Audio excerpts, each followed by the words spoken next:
paz, querido, tudo bem, meu irmão? Como é que você tá? Seja muito bem-vindo ao nosso canal. Eu sou Luciano Candeias e nesse espaço a gente vai falar muito sobre a caminhada cristã. Vamos falar de Deus, para a glória de Deus, vamos falar dele, do nome dele. E a Bíblia diz que quem é de Deus fala de Deus e ouve falar de Deus, né? Para começar essa jornada nossa aqui nesse canal, a gente vai começar falando de propósito, né? De propósito, de objetivo, de chamada, que remete a servir, a caminhada com Deus, né? A gente começa assim. E para falar de propósito, de chamado, a gente tem que ter uma mente livre, com um pensamento de servir e de cumprir esse chamado. Eu sei que de repente você está agora me ouvindo e você está falando: poxa, pastor, eu tenho um chamado com Deus, eu descobri isso muito jovem, ou logo após eu chegar na igreja, ou quando eu comecei a caminhar com o Senhor, e eu quero servir, eu quero realizar meu projeto, meu propósito, como um pregador, como um ministro de louvor, um ministro da palavra, como um músico, como uma missionária, como um escritor. E às vezes as coisas ficam difíceis, porque desde o pecado de Adão, né, o homem passou a ter que realmente transpirar para conseguir o seu pão. E o suor exige um trabalho árduo, pesado e que toma tempo, né? E aí nesse momento a gente descobre que tempo é dinheiro, porque ou você tem dinheiro ou você vende o seu tempo em troca de dinheiro. E quando você vende o seu tempo para uma empresa, você fica assim com um pouco menos tempo para você se aplicar no seu propósito, no seu chamado, né? No seu objetivo principal, que é servir a Deus e ao reino com aquilo que Ele te abençoou, né? De talento, de dom. E o que acontece? Você fica entre trabalhar para se sustentar, ou você arrisca uma itinerância, ser um autônomo na fé, né? Que é legal, autônomo na fé, ou seja, você ter esse nome remete a você ter uma autonomia na sua fé, ou seja, você não depender de outras pessoas para que você creia em algo, você acredite, você exerça ela, que é o correto.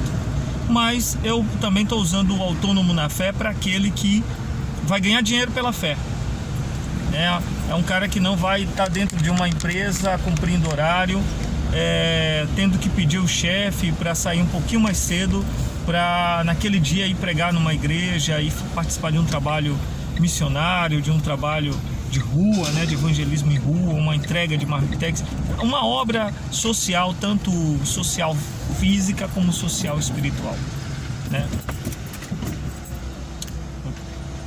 A gente tem que ter paciência, porque a pessoa não dá um pisca-alerta e aí ele vai lá e mete uma rezona na sua frente e você tem que brecar. Deus tem que dar muita paz pra gente.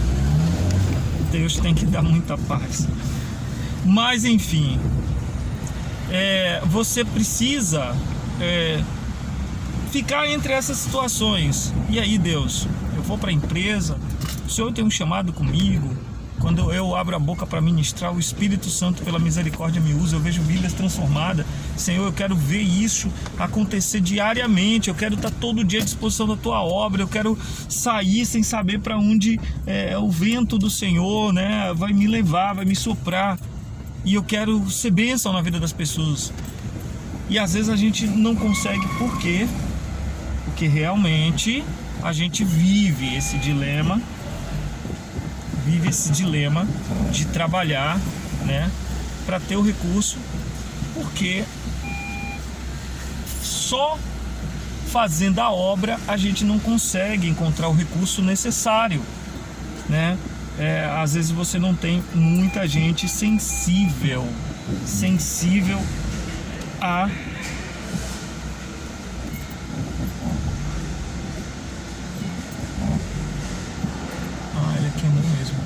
muita gente sensível ao seu chamado, né? A gente tem um problema, né? Uma construção equivocada aí no termo da nossa condição de brasileiro. Qual país? Eu não entendo por que a gente não é chamado de brasilão ou brasileno ou brasilano, e sim brasileiro. Vamos lá. Tem americaneiro? Não. Tem alemanheiro? Não. Tem chileiro? Não, né? Tem sul-africaneiro?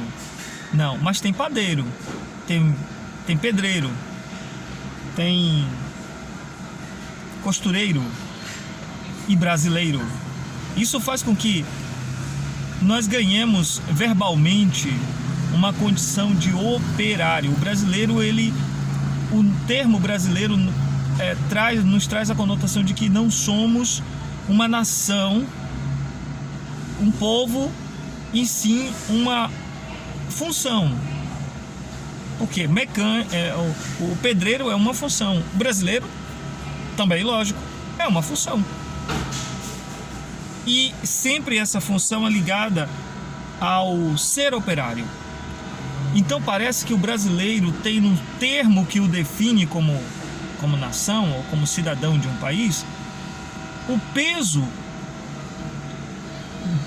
ou a imposição de ser operário. O operário, ele nunca cresce, nunca enriquece. O operário, ele sempre trabalha, ele não tem tempo para nada a não ser trabalhar.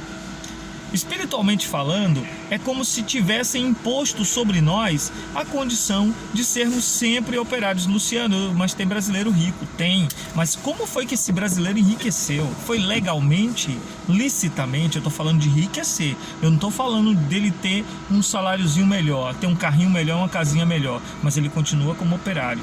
Ele é um executivo de uma empresa, mas ele não tem outra vida a não ser o executivo. Mas tem brasileiro rico, de verdade, que não precisa fazer nada e o dinheiro tá pingando? É raro, né? E se tem, como foi que ele enriqueceu? De forma lícita ou ilícita? Mas o que a gente está falando? A gente está falando sobre desenvolver um chamado e viver esse chamado. Então, a grande pergunta é: como começar a